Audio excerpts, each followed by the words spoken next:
Ahorita voy a intentar eso. A ver.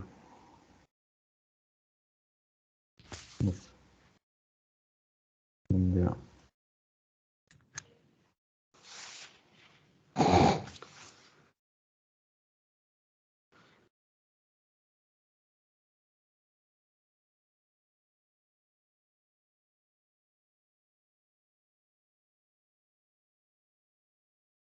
¿O prefieres el PPT?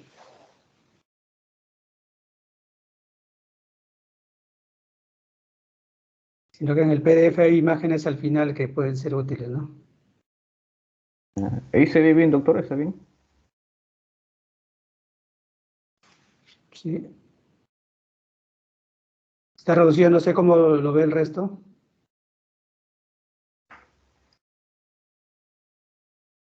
Sí se ve bien, Doc. Bueno, empezamos, creo, ¿no? De repente la próxima ya estará mejor. Sí, doctor, empezamos. Ya, bueno, nuevamente me disculpo por los inconvenientes. Y bueno, aquí es lo que les mencionaba, ¿no? Al lado izquierdo es lo de la formación, solamente lo voy a mencionar una vez más, la formación profesional, y a la derecha la formación académica. ¿Puedes, me ayudas con el avance? En neumonía comunitaria tiene esta mención porque tiene una orientación etiopatogénica, ¿no? Comunitaria, hace mención a los posibles gérmenes que están involucrados con el problema, ¿no? Y cuando hablamos en general de neumonía comunitaria, vamos a referirnos a pacientes inmunocompetentes.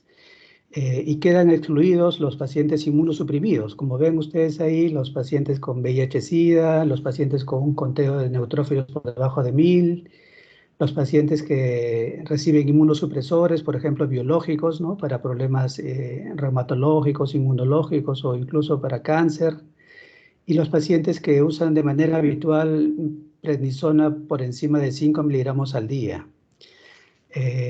Ese grupo de casos los vamos a excluir porque ya se distorsiona la naturaleza del agente etiopatogénico, ¿no? Y nos vamos a quedar, vamos a referirnos en esencia al grupo de inmunocompetentes que puede o no tener factores de riesgo. Un paciente inmunocompetente, como seguramente cualquiera de nosotros, sin factor de riesgo es totalmente sano, ¿no?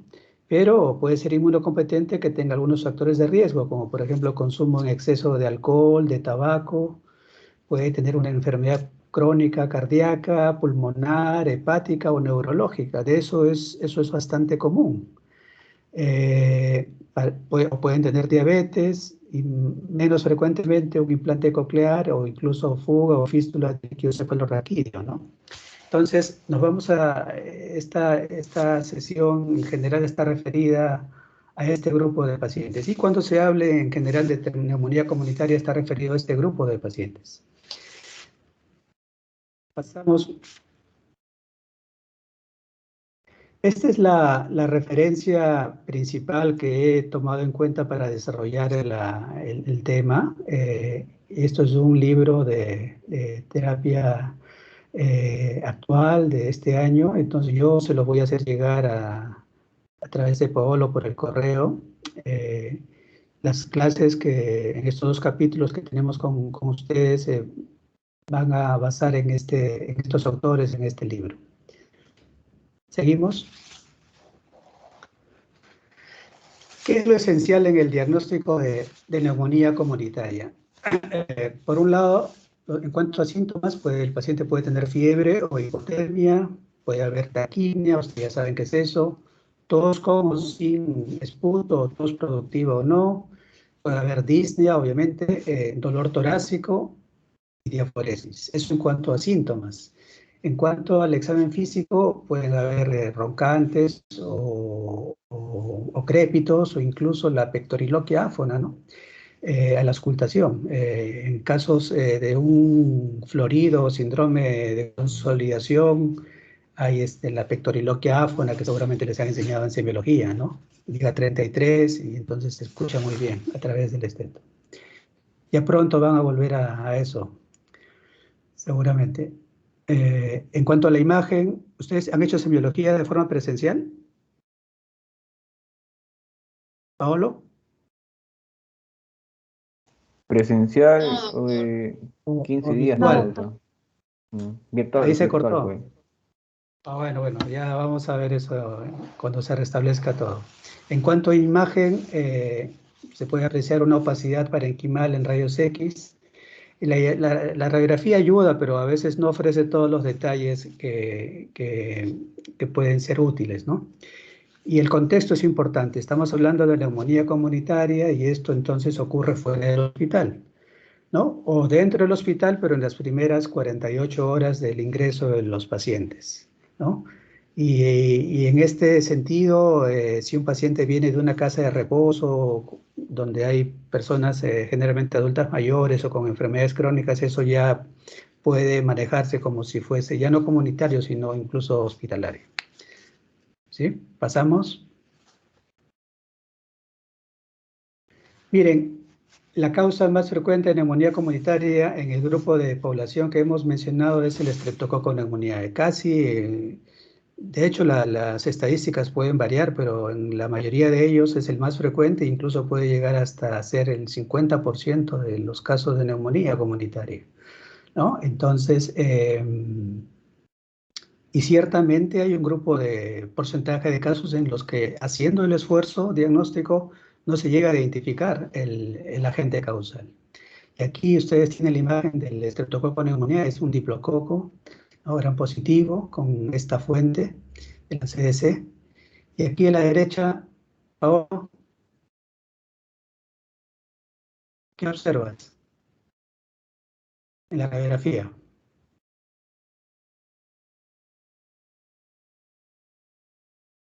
Paolo,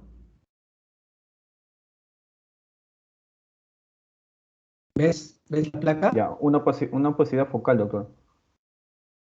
¿Dónde? ¿Dónde está ubicada? Ya, pulmón derecho en el ápice, doctor. Lóbulo superior. Lóbulo superior derecho, ahí está la guía, ¿no? Sí, incluso hasta tiene una resonancia homogénea, incluso hasta con broncograma se puede apreciar, y entonces esto sería Paolo, ¿una qué? Una opacidad focal, doctor. La radiografía nos brinda un diagnóstico, datos para hacer un diagnóstico anatómico. Es un síndrome de consolidación probablemente y puede esto corresponder, obviamente, si no tengo el cuadro clínico, ¿a una qué? ¿A qué entidad puede corresponder? Una neumonía, doctor. ¿Qué neumonía en cuanto a Adquirida. anatomía? Claro, eso estamos hablando. En cuanto a magnitud de la lesión anatómica, Una neumonía segmentaria o lobar. lobar. Lobar, ¿no? Se puede hablar de neumonía segmentaria o lobar. En este caso, esto puede corresponder a una neumonía lobar en el lóbulo.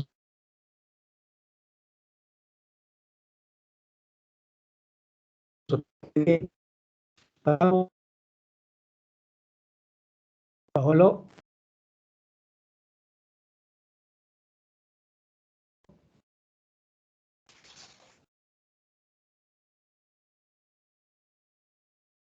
Paolo, Se ve, doctor, pasé de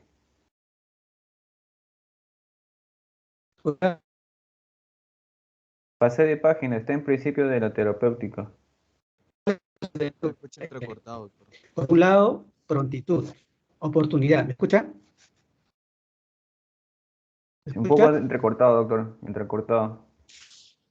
Por un lado, prontitud, oportunidad, ¿no? El tratamiento tiene que ser adecuado, pero también tiene que ser oportuno, ¿no? En ese sentido, las pruebas de diagnóstico, tanto el esputo como el hemocultivo, o la toma de muestra del hemocultivo y otras evaluaciones, no deberían retrasar el inicio del tratamiento, ¿no?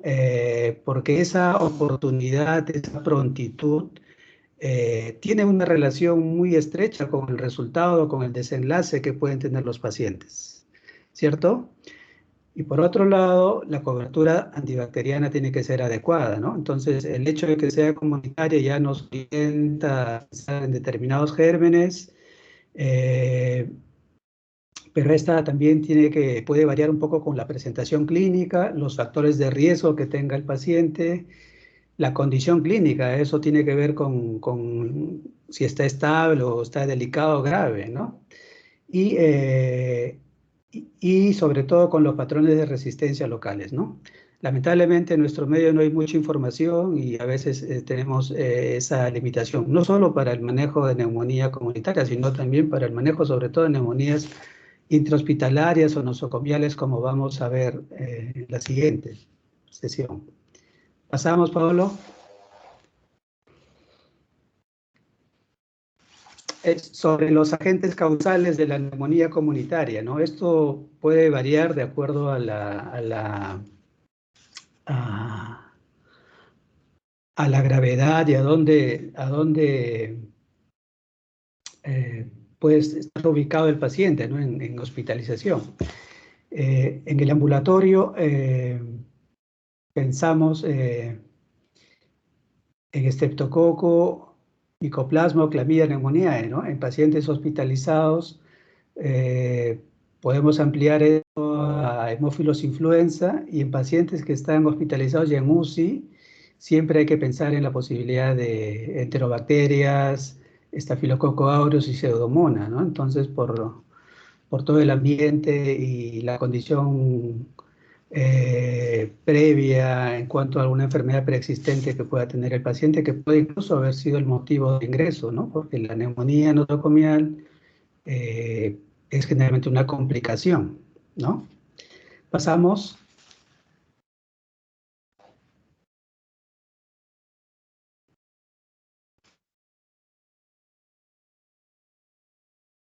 Siguiente.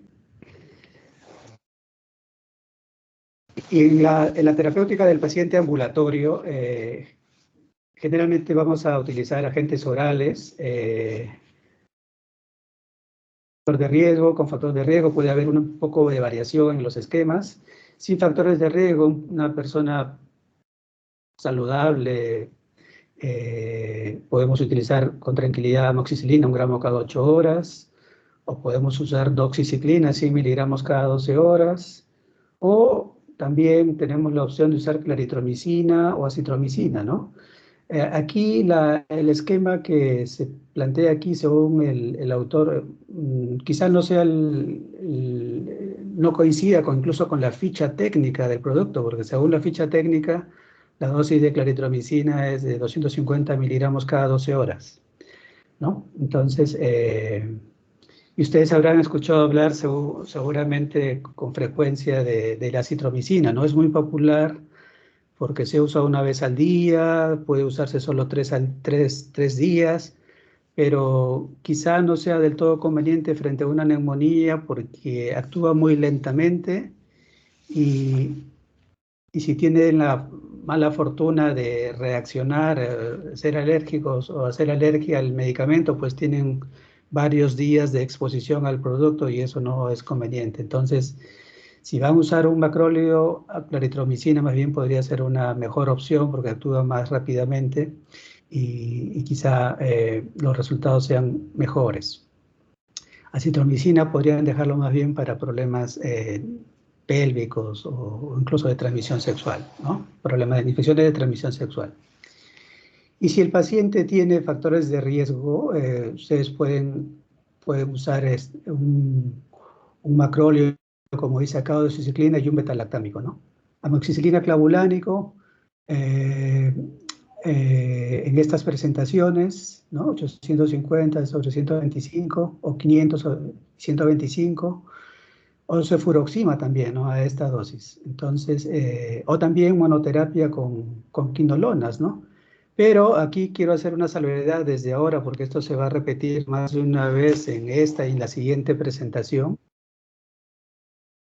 En nuestro medio la prevalencia de tuberculosis es alta y entonces tratamos de no, sobre todo en el hospital, en la Seguridad Social y seguramente también en el MINSA, no utilizar muchas quinolonas para gérmenes comunes, porque es una buena herramienta en el tratamiento de la tuberculosis. Entonces, no queremos quedarnos sin herramientas para enfrentar adecuadamente la tuberculosis, porque dentro de la misma tuberculosis, como vamos a ver también en el seminario, en alguna medida la resistencia también es un problema frecuente y entonces las quinolonas son una buena alternativa para esta entidad que es prevalente en nuestro medio, como repito. Entonces tengan en cuenta eso, por favor, y traten de no usar muchas quinolonas en el ambulatorio, incluso también en los pacientes hospitalizados, ¿no? Y por eso es que nosotros lo reservamos sobre todo para casos de tuberculosis. Siguiente, Pablo. En el paciente hospitalizado, aquí lo mismo, ¿no? Aquí el autor propone una fluoroquinolona respiratoria parenteral, igualmente un macróleo parenteral, junto con un beta-lactámico. En el primer caso, el mismo comentario, ¿no? Nosotros no lo utilizamos, lo reservamos más para casos de tuberculosis, ¿no? El macróleo parenteral, aquí hay que hacer dos comentarios. La evidencia empírica nos sugiere que no hay mucha prevalencia de infecciones por gérmenes atípicos, porque los macróleos tienen esa cobertura adicional en comparación a los beta-lactámicos. Puede ser suficiente un beta-lactámico parenteral, pero si hay la sospecha o hay la conveniencia de agregar un macrólido, nuestro medio puede ser un macrólido por vía oral, porque el macrólido parenteral tiende a ser el original y es de alto costo. Entonces eso puede ser una limitante.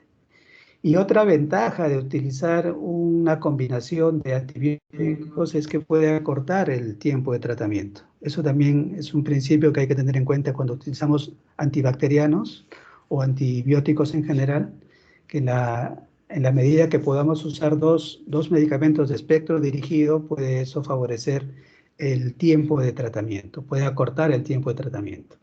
Entonces, tengan en cuenta esas consideraciones.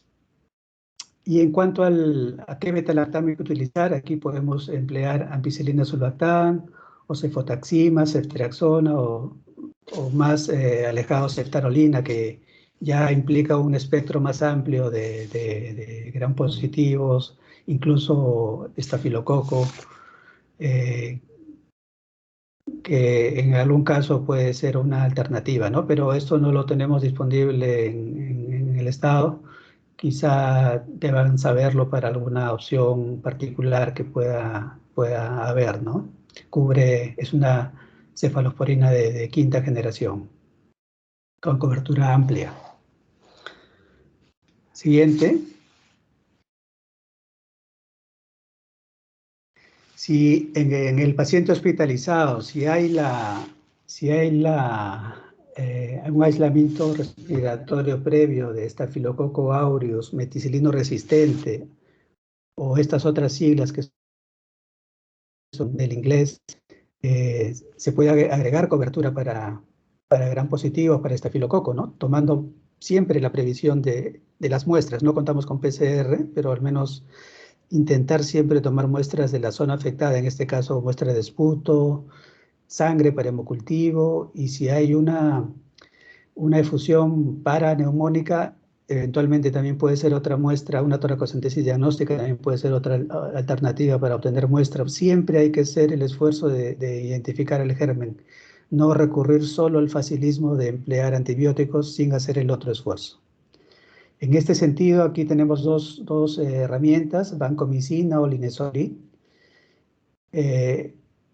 Utilizamos sobre todo linezolid cuando el paciente tiene comprometido la función renal o el riñón, ¿no? Entonces, si no es así, podemos utilizar vancomicina perfectamente. Y en el otro caso, si hay más bien un aislamiento previo, respiratorio previo de pseudomonas, pues la cobertura debe considerar esta posibilidad y debe emplearse para este germen, ¿no? Obviamente siempre haciendo el esfuerzo de tomar las muestras respectivas rápidamente para no afectar el inicio oportuno, pronto de la cobertura bacteriana. En este sentido, para cubrir este germen, tenemos las opciones de piperacilina tazobactam, estas son las siglas, o cefepime, o incluso hasta carbapenems, ¿no? Imipenem o meropenem. El estilostreonam puede ser otra alternativa, pero no tenemos mucha experiencia con este producto, pero eventualmente puede ser una opción. Ahora, debo decir también, ya en este punto, que toda cobertura antibacteriana en un paciente hospitalizado, no hay una regla fija, la regla es conocer la epidemiología hospitalaria y ahí lamentablemente tenemos muchas deficiencias como sistema. Entonces, las terapias empíricas terminan siendo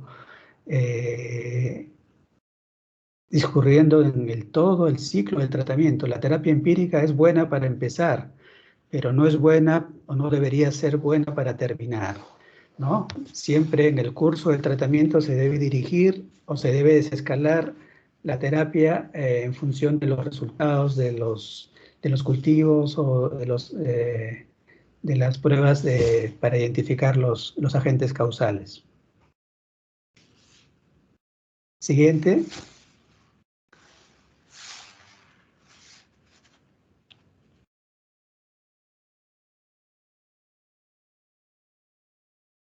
Aquí es algo similar, ¿no? Si el paciente está en riesgo de infección por Pseudomonas, ampliar la cobertura para como hemos mencionado hace poco, ¿no? Las mismas posibilidades.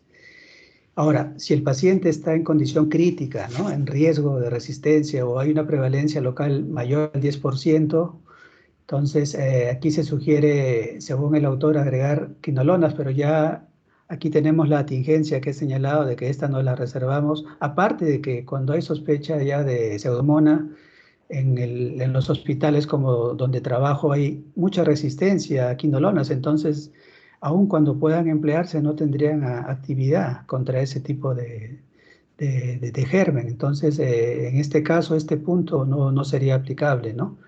Sí podríamos utilizar aminoglicósidos, pero tenemos la contingencia de que si el paciente está en condición crítica y el riñón puede haber injuria renal, entonces podríamos agravar también incrementar la injuria en el riñón y eso tampoco es del todo conveniente, o sea que los aminoglicósidos tendríamos que utilizarlos si es que son necesarios con mucho cuidado y un monitoreo estricto de la función renal, ¿no? Si hay una alta sospecha de Pseudomonas, pues, y hay una alta resistencia en el medio donde uno esté, pues probablemente va a tener que recurrir a otra cobertura como podría ser colistina, aun cuando también haya mucho riesgo de problema de injuriar al riñón. Pasemos. Pero aquí les brindamos una herramienta, ¿no? Para que les puede servir para decidir si el paciente queda hospitalizado o no, y si queda hospitalizado, debería ir a una sala general o incluso a UCI o cuidados intensivos. Esta herramienta es el CURB 65. Aquí abajo hay una dirección electrónica donde pueden acceder a la herramienta para tener los resultados. Está compuesta por C de confusión, ¿no? Un paciente que está desorientado, es diferente a nivel de sensor, esto es contenido de la conciencia, es diferente al nivel de conciencia que tiene que ver con cuando un paciente está somnoliento, en sopor o incluso en coma, ¿no?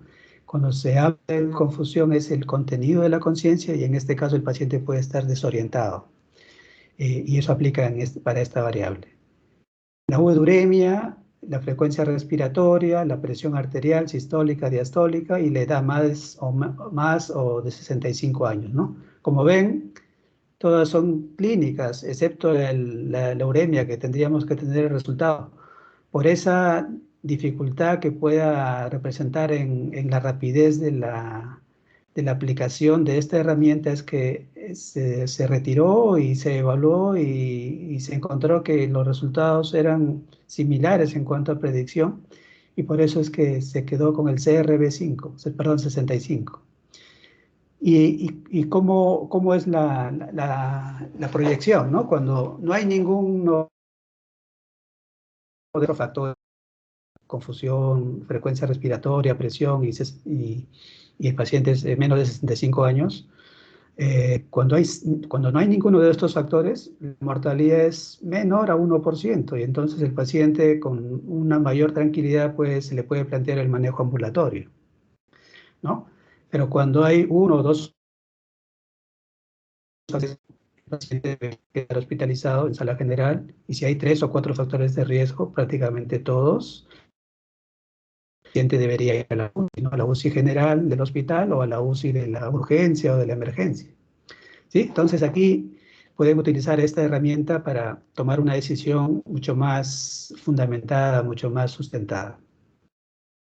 ¿Seguimos?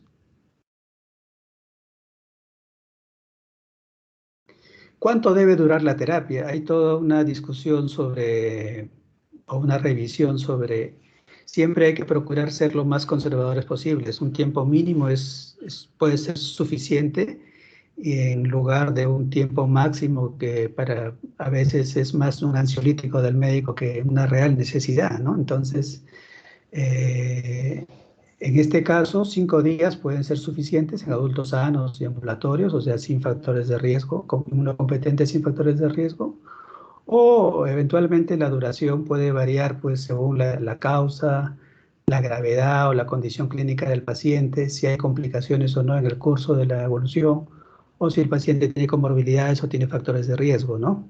Entonces, tengan en cuenta que no habría ventaja en extender la terapia más allá de los 3 días desde que el paciente ya comenzó a recuperarse de forma clara.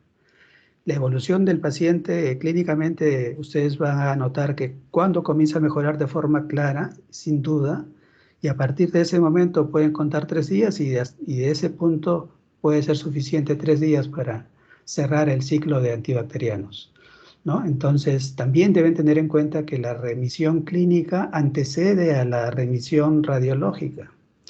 La remisión radiológica puede presentarse semanas después, ¿no? Seguimos.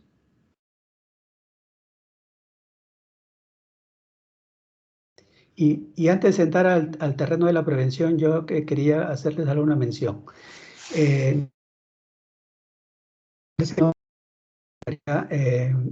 Pero en una de las láminas, cuando hablamos de las causas, yo quería hacerles una mención. La tuberculosis también se puede presentar como una neumonía, es una de sus formas de presentación.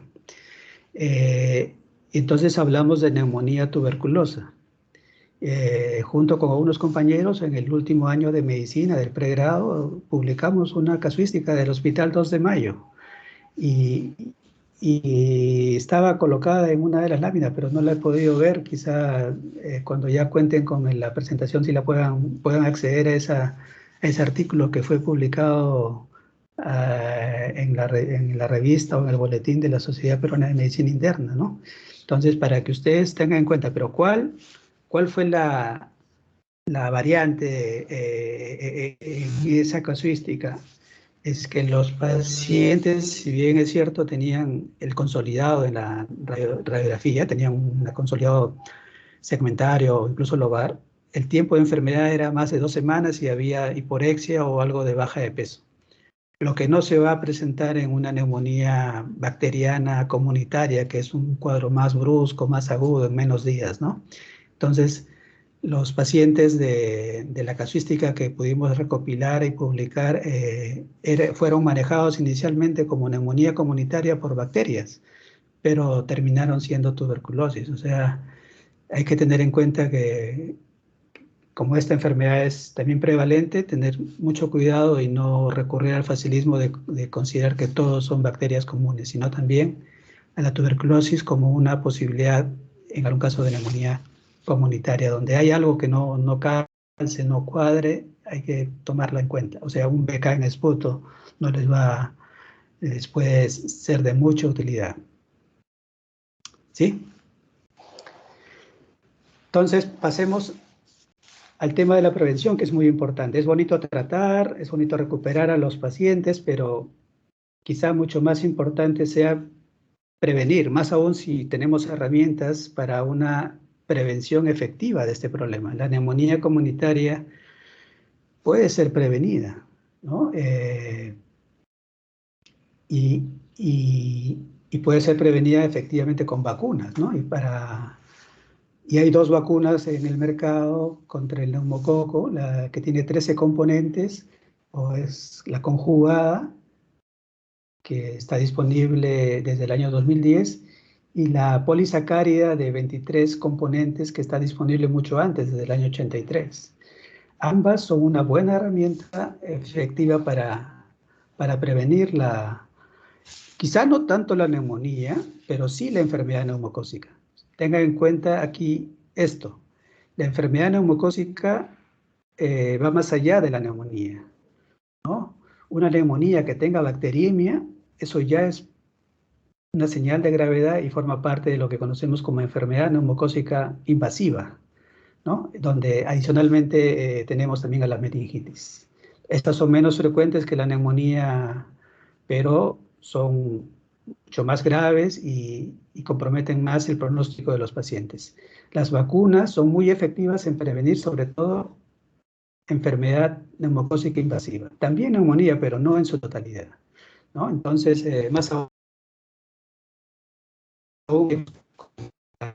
tenemos, ha cobrado importancia las vacunas y con toda razón, ¿no? Entonces, las vacunas neumocócicas están a disposición nuestra y debemos utilizarlas apropiadamente, ¿no? También, no solo la vacuna directamente contra el neumococo, sino también contra la influenza, porque estacional, y esto es cada año, ¿no? Porque sabemos que luego de un episodio de influencia puede haber una sobreinfección bacteriana. Y si el paciente tiene factores de riesgo o es inmunosuprimido, pues tiene mayor riesgo de hacer una neumonía comunitaria o una neumonía por los gérmenes que hemos repasado, cuando perfectamente eso puede ser prevenido. No hay excusa para no recurrir a estas herramientas de prevención que son muy efectivas, ¿no? Y obviamente en estos tiempos estamos en plena proceso de vacunación a la población, y la vacuna pues contra la COVID-19 también es una herramienta, ¿no? Importante. Pasamos. Aquí hay un poco más de detalles sobre cómo utilizar estas vacunas contra el neumococo. Aquí tienen las referencias. Y miren, aquí en función de la población con la que hablábamos, ¿no? Sin factores de riesgo, aquí mayores de 65 años o menores de 65 años, si no tienen factores de riesgo, estas guías americana o del Reino Unido, pues ellos sugieren solo la 23. No la 13, porque, bueno, ellos tienen un sistema en los que pues han vacunado masivamente, tienen altos índices de cobertura de vacunación contra el neumococo 13, de 13 componentes en la población de niños. Entonces ya es muy escasa las causas de neumonía por los agentes, los neumococos que están incluidos en la vacuna. Entonces por eso solo sugieren a partir de los 65 años la de 23 polisacáridos, porque agrega cobertura y todavía es una herramienta útil. Pero en nuestro medio ambas vacunas podrían ser una buena combinación para proteger adecuadamente a nuestra población, ¿no? Entonces, tengan en cuenta eso. Ahora, si el paciente tiene factores de riesgo, ¿no? Entonces, o es claramente inmunosuprimido, entonces ahí no hay ninguna duda. Ahí sí, a cualquier edad, la combinación de la vacuna de 13 componentes con la de 23 componentes es la indicación. La vacuna de 13 componentes se utiliza una sola vez en la vida. En cambio, la de 23 componentes se utiliza a partir del segundo mes. O sea, si yo apliqué o recibí la vacuna de 13 componentes en agosto, 8 semanas después, o sea, en septiembre, en octubre, a partir de octubre puedo recibir la de 23 componentes, y a partir de ahí, cada 5 años puede haber un refuerzo, ¿no? Entonces, ese sería el esquema que deben conocer desde ya para aplicarlo, ¿no? Porque esto debe ser aplicado en toda la población, ¿no? O considerando, pues, obviamente las situaciones que se presentan aquí. Pasamos, ya estamos terminando y quiero presentarles un caso clínico muy ilustrativo. ¿Se escucha, Paolo? Sí, doctor. ¿Sí? Sí. Miren, este es el caso de un señor de 69 años que estuvo hospitalizado en noviembre del año pasado, del 7 al 13 de noviembre, ¿no? Con una neumonía lobar, ¿no? Miren, son imágenes de tomografía, se notan con mucha más claridad el broncograma aérea, toda la opacidad, toda la intensidad. Y el paciente recibió piperacilina tazobactam con buena respuesta y completó el tratamiento por vía oral en casa con doxiciclina, ¿no? Entonces, una neumonía lobar comunitaria y con buena respuesta. Pasamos. Miren, el 21 de diciembre, casi unas 6 semanas después, gracias a la doctora Loyola que hizo el seguimiento, pudimos obtener estas imágenes que muestran ya la remisión de las lesiones que tenía el paciente, ¿no? En el lóbulo superior derecho. Este es el paciente cuya radiografía vimos al comienzo, ¿se acuerdan? Pues este es ese caso. Entonces, pero acá ya 6 semanas después se aprecia la remisión de esa lesión.